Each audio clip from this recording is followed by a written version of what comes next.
tínhamos visto, né, já tinha comentado antes, se por um lado nós tínhamos aquele enorme problema entre o que é ilusão, o que é realidade, o que é aparência, o que é o real, o que é opinião e o que é o saber, a gente viu com Kant que, embora existam todas essas limitações, é possível a gente ter conhecimento por duas formas, né?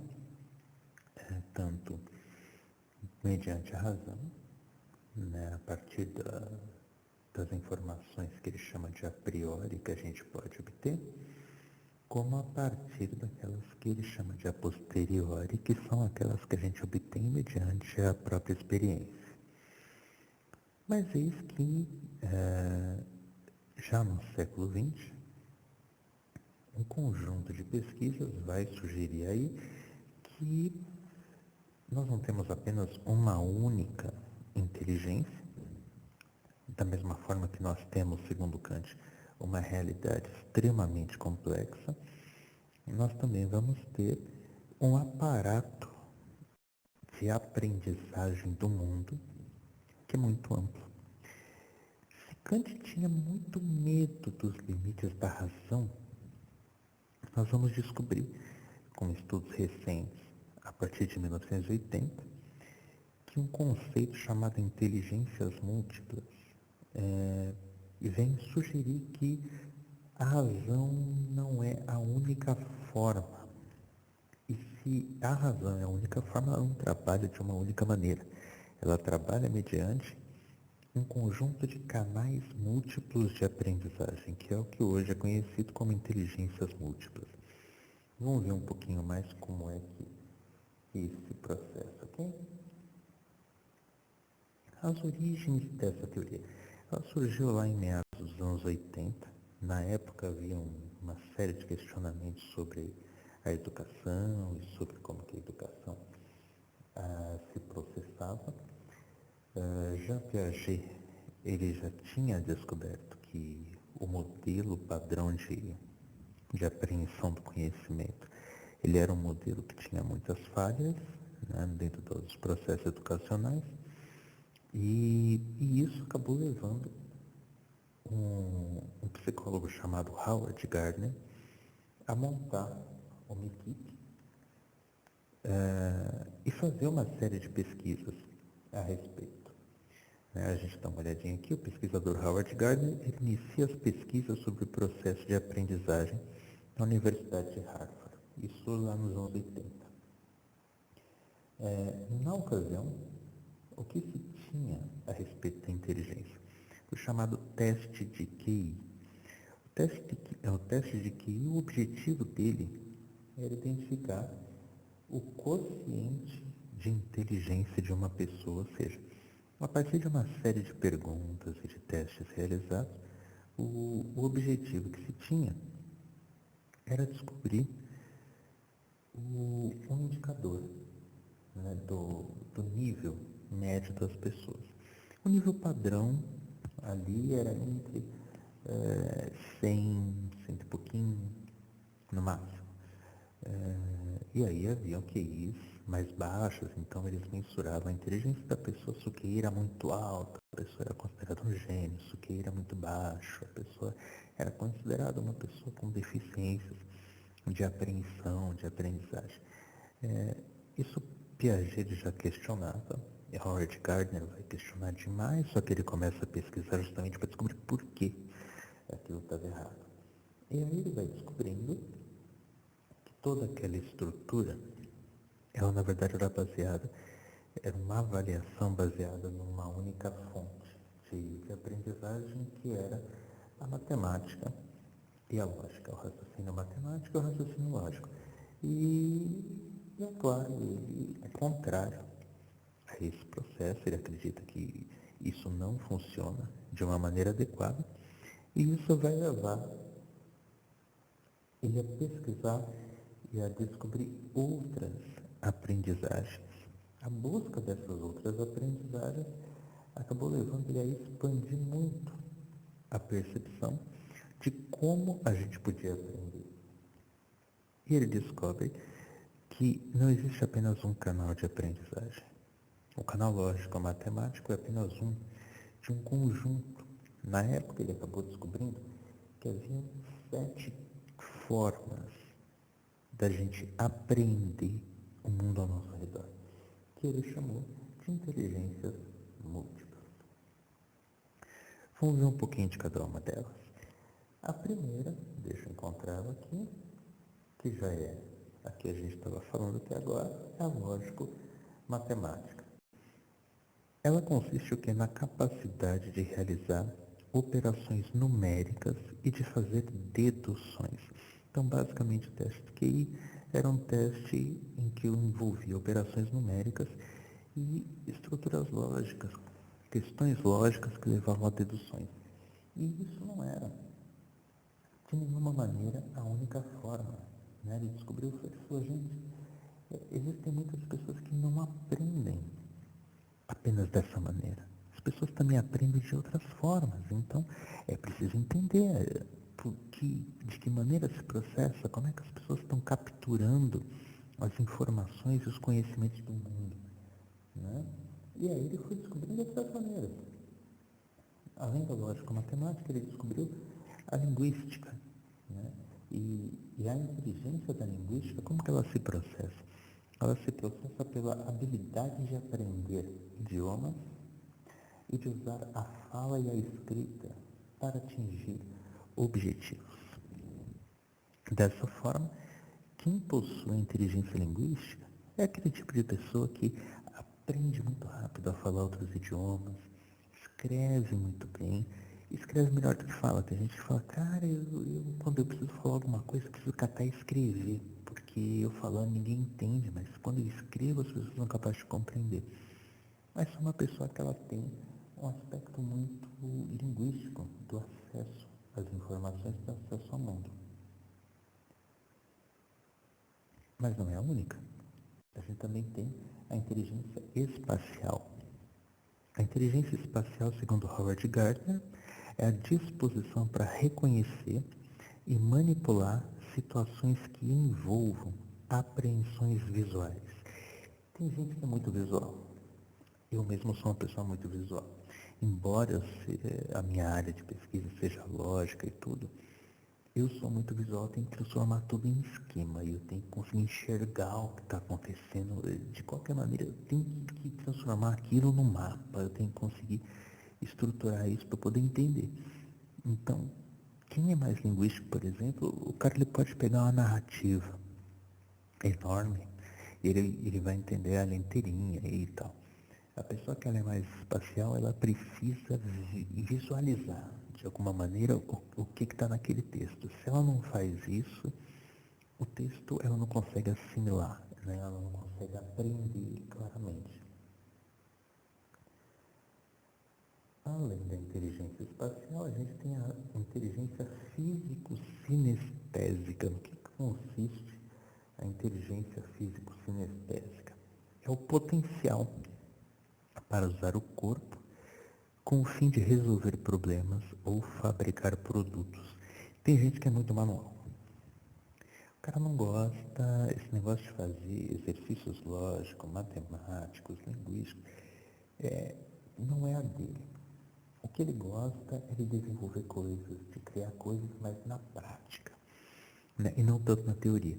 E veja que isso, principalmente na época dos testes de QI, a ideia é que as pessoas que tinham inteligência físico-sinestésica, elas não...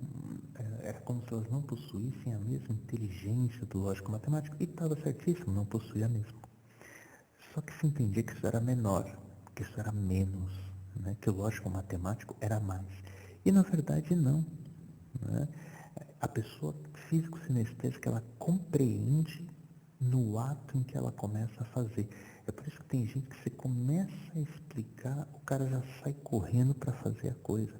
E não está errado, quer dizer, para a inteligência dele, para o modo como ele acessa o mundo, é o meio mais rápido, porque é o meio que a inteligência dele se processa.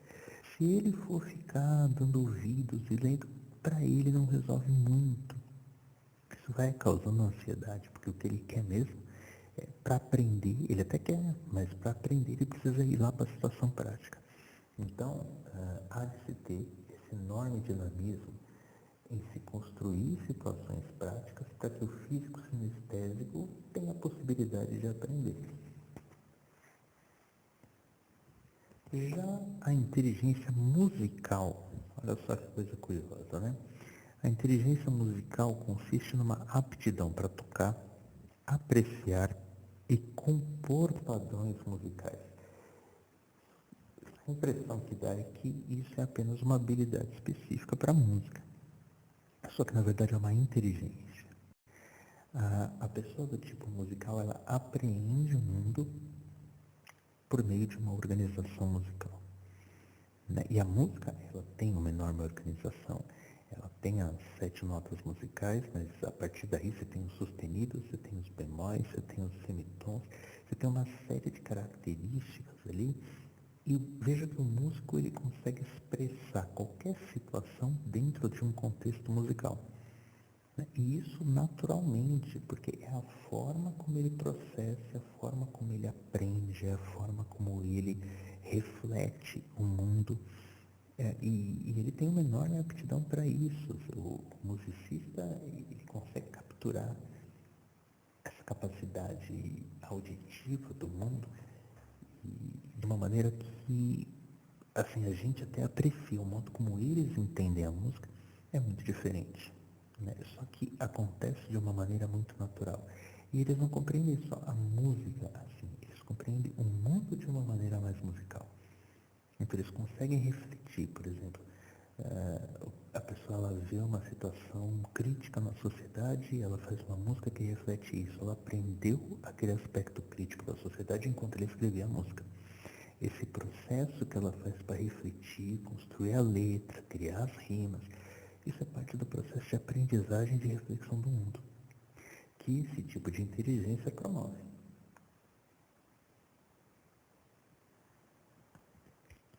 A inteligência interpessoal, ela já é uma inteligência que se reflete no contato com o próximo. Ela, de acordo com Howard Gardner, é a capacidade de entender as intenções e os desejos dos outros e, consequentemente, de se relacionar bem em sociedade. Tem gente que é mais introvertido, tem gente que é mais extrovertido, e isso é natural. O extrovertido, em qualquer ambiente que ele chega, ele consegue conversar, ele se relaciona muito fácil com as pessoas.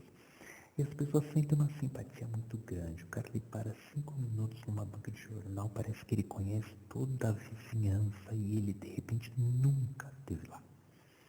Isso é muito comum desse tipo de inteligência.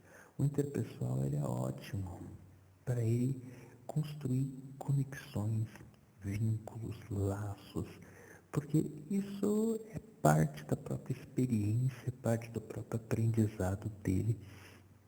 Ele, se ele tiver que ficar isolado com um livro aprendendo, para ele não vai rolar. O que ele precisa? Ele precisa sentar com alguém. Ele tem que fazer com alguém, ele tem que conversar com alguém, ele tem que estar junto com um grupo fazendo.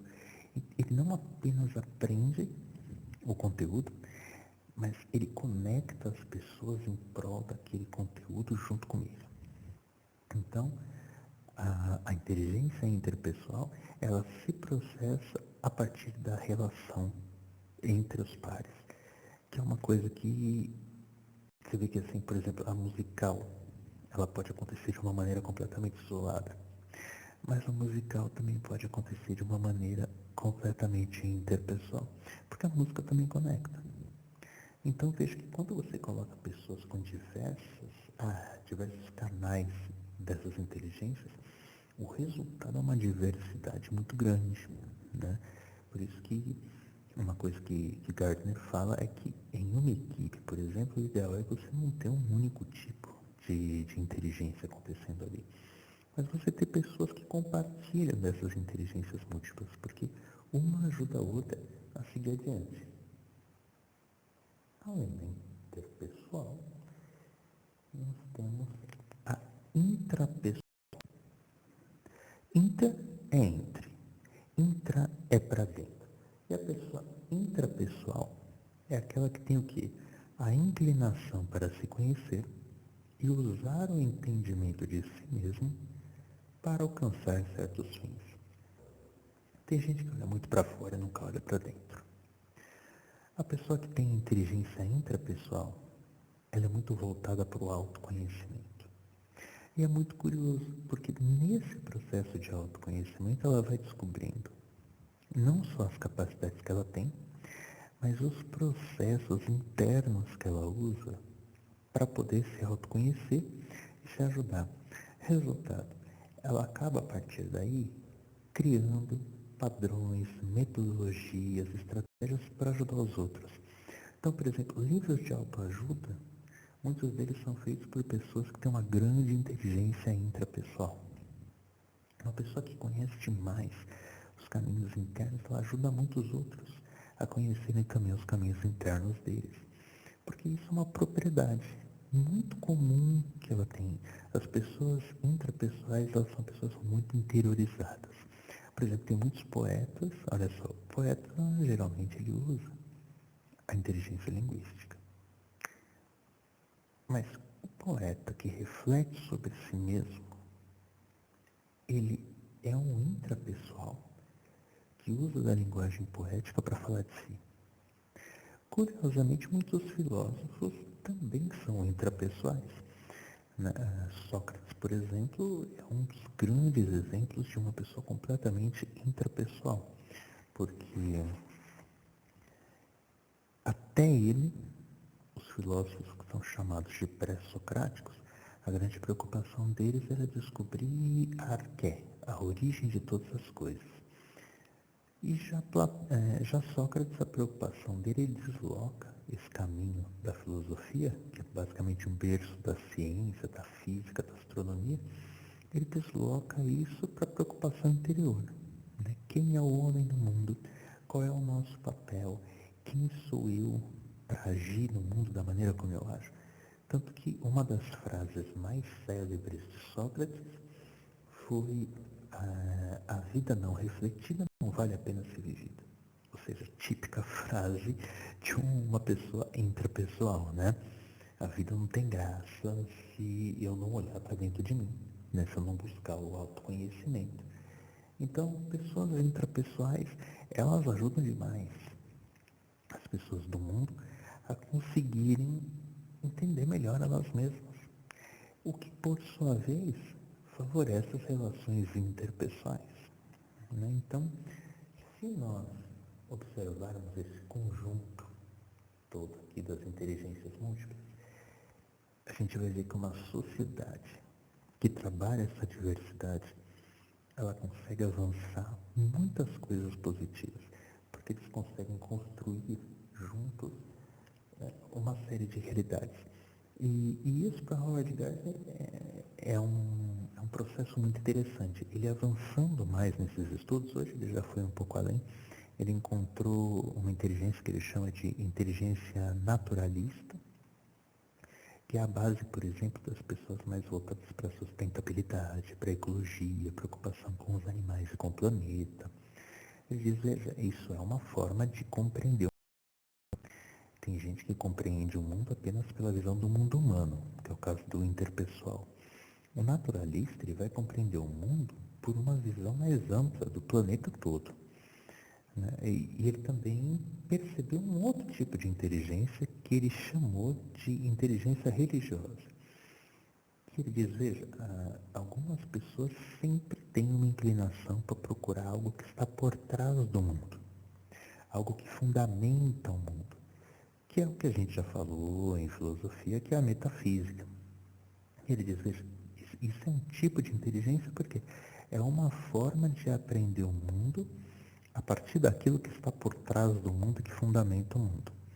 Ou seja, isso significa que as pessoas religiosas é mais do que apenas uma religiosidade específica.